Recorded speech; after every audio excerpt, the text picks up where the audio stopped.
Shalom, Bapak Ibu Saudara yang saya kasihi di dalam nama Tuhan Yesus Kristus. Kisah inspirasi kita pada saat ini, satu kisah yang pernah diceritakan oleh Bapak Ganes TH, seorang pengarang komik Si Buta dari Gua Hantu. Beliau adalah anggota Gereja Baptis Indonesia Kalvari. Demikian kisah menarik, yaitu tentang penginjilan yang ada di Tanah Sunda, tepatnya di Ciranjang, Cianjur. Nah, Bapak Ibu Saudara yang saya kasih di dalam nama Tuhan Yesus Kristus, di sana ada satu kampung itu adalah orang-orang Kristen semua di sana. Mengapa demikian?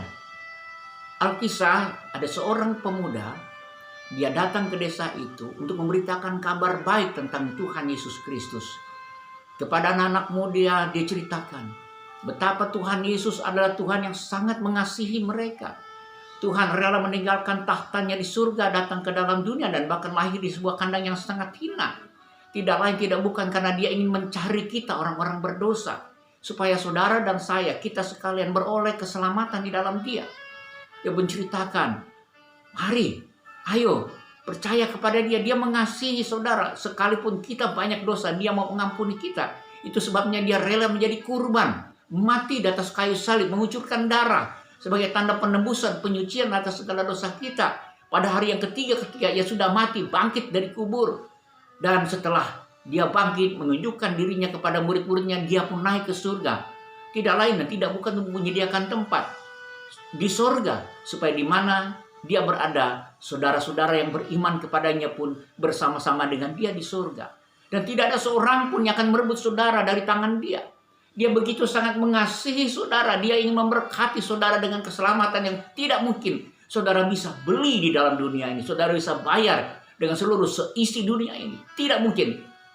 Kecuali kita mendapat kasih karunia di dalam Yesus Kristus. Ia mengabarkan kepada pemuda, kepada ibu-ibu, kepada bapak-bapak, kepada kakek dan nenek yang ada di kampung itu. Tetapi mereka belum ada satupun yang percaya bahwa Yesus Kristus itu sangat mengasihi semua orang yang ada di kampung itu, termasuk kepala desa yang ada di situ. Mereka tidak percaya bahwa Allah mengasihi kita, orang-orang yang berdosa. Saudaraku, betapa sedih pemuda ini melihat satu kenyataan di kampung itu, tidak ada yang peduli dan tidak ada yang mau percaya. Ayat firman Tuhan disampaikan dengan sangat gamblang. Yohanes 3 ayat 16, karena begitu besar kasih Allah ke dunia ini sehingga ia mengaruniakan anak yang tunggal supaya setiap orang yang percaya kepadanya tidak binasa, melainkan beroleh hidup yang kekal.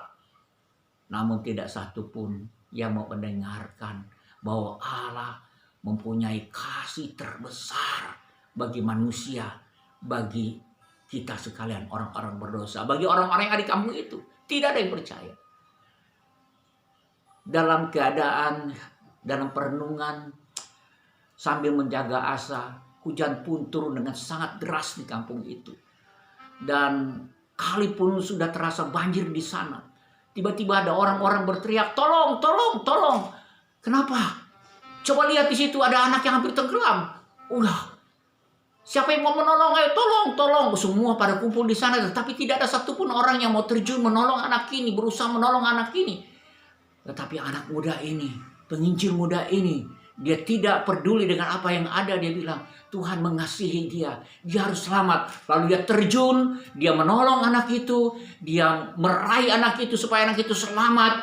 Yang terjaga di dekat pintu air itu, dan anak itu ditolong sedemikian rupa. Yang sudah hampir tenggelam itu dia mulai menyelam, diangkat secara perlahan-lahan, tetapi dia rupanya tersangkut bajunya. Ada satu besi yang sangat tajam di sana, dan besi itu rupanya menusuk tubuhnya, menusuk dadanya. Namun dia berusaha sambil menahan rasa sakit yang kuat di dadanya itu. Dia lepaskan anak itu ke atas, dan orang-orang yang di atas mulai menarik tangan anak ini, dan anak itu pun selamat.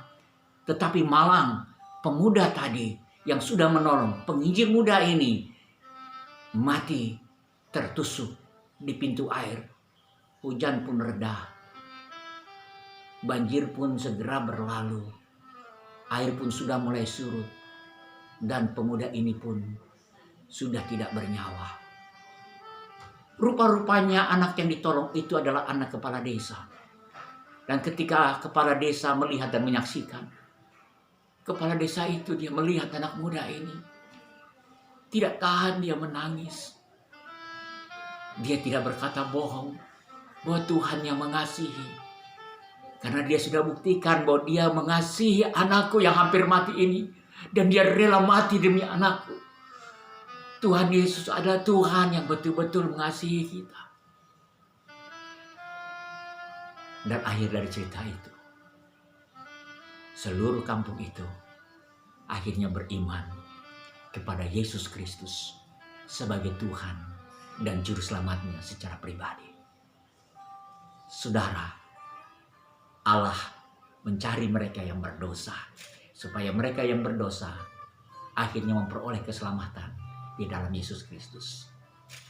Apakah kita juga punya hati seperti hati Allah kita, mencari mereka yang berdosa? Selamat pagi, selamat beraktivitas. Tuhan Yesus memberkati.